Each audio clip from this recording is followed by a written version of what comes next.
Hello dear students, welcome to your YouTube channel. आपके अपने YouTube channel में आपका स्वागत है। तो आइए चलते हैं हम अपने ऑपरेटिंग सिस्टम की नेक्स्ट स्टेप की ओर। हमने पढ़ा इंट्रोडक्शन, फिर उसके बाद हमने कंप्यूटर ऑपरेटिंग सिस्टम में किस तरीके से एक एक्सटेंडेड मशीन की तरह काम करता है और उसके क्या क्या फंक्शंस हैं।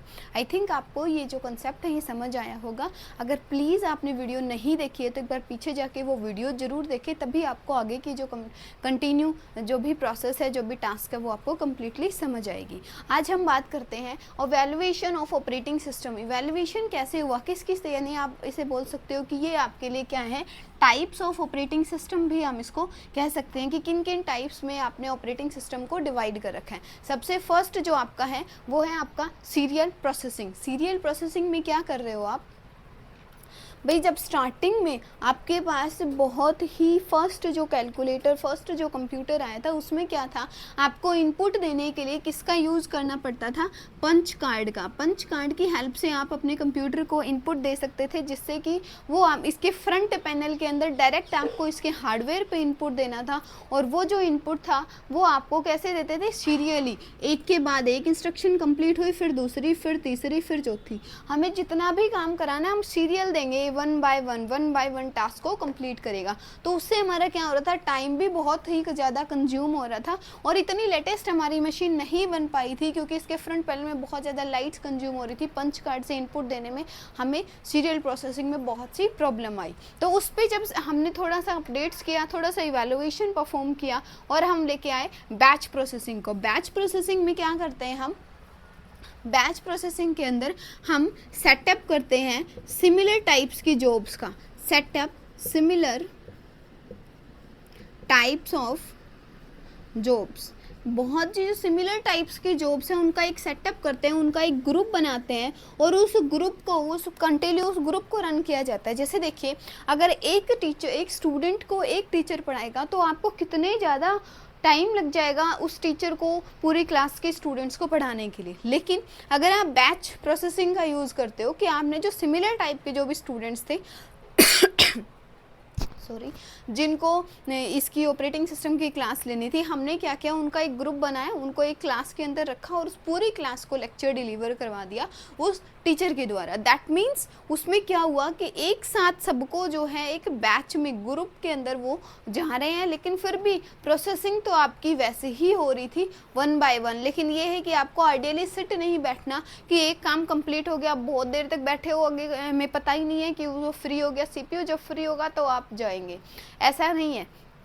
सिमिलर टाइप्स के जॉब्स का आपने ग्रुप बनाया और वो आपके इंस्ट्रक्शन साइमल्टेनियसली रन करा रहा था, एक के बाद एक।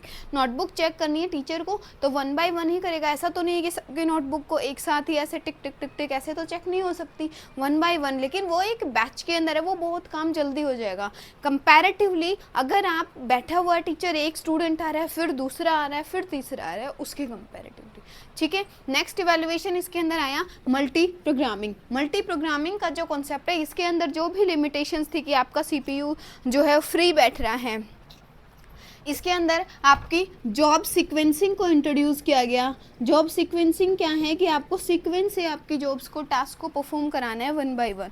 तो इसको जो है रिड्यूस करने के लिए जॉब सीक्वेंसिंग को, और जो आपका सीपीयू का आइडियल टाइम था जहाँ पे आपका सीपीयू फ्री बैठा हुआ था, उसको रिड्यूस करने के लिए आप क्या लेके आए, मल्टी प्रोग्रामिंग का कंसेप्ट लेके आए। मल्टी प्रोग्रामिंग का जो कंसेप्ट है, इसको एक बार फिर से हम इसके टाइप्स में डिटेल में पढ़ेंगे, लेकिन अभी इसको इतना समझ लेते हैं कि मल्टी प्रोग्रामिंग क्या है।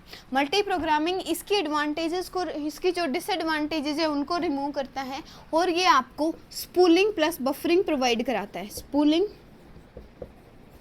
Plus buffering.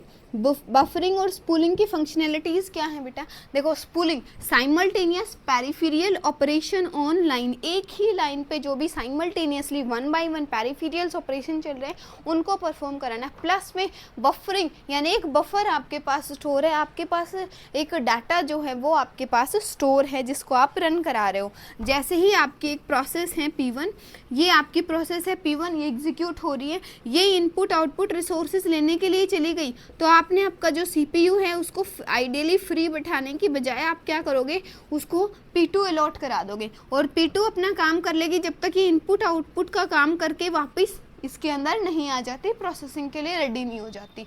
तो इस चीज़ को इससे रिड्यूस किया गया। नेक्स्ट आया आपके पास मल्टीटास्किंग। मल्टीटास्किंग के अंदर क्या है, मल्टीपल टास्क को एक साथ परफॉर्म कराना है, जो आप करंटली भी यूज़ कर रहे हो। कि हमने अभी पहले ही एग्जाम्पल लिया था कि आप लोगों ने म्यूज़िक चला रखा है, अपने ही पीसी के अंदर गाने सुन रहे हो, साथ में आप वर्ड के ऊपर कुछ टाइप कर रहे हो, टीसी के अंदर कोई प्रोग्राम कर रहे हो, साइड बाय साइड आपके सॉन्ग्स जो हैं वो प्ले हो रहे हैं।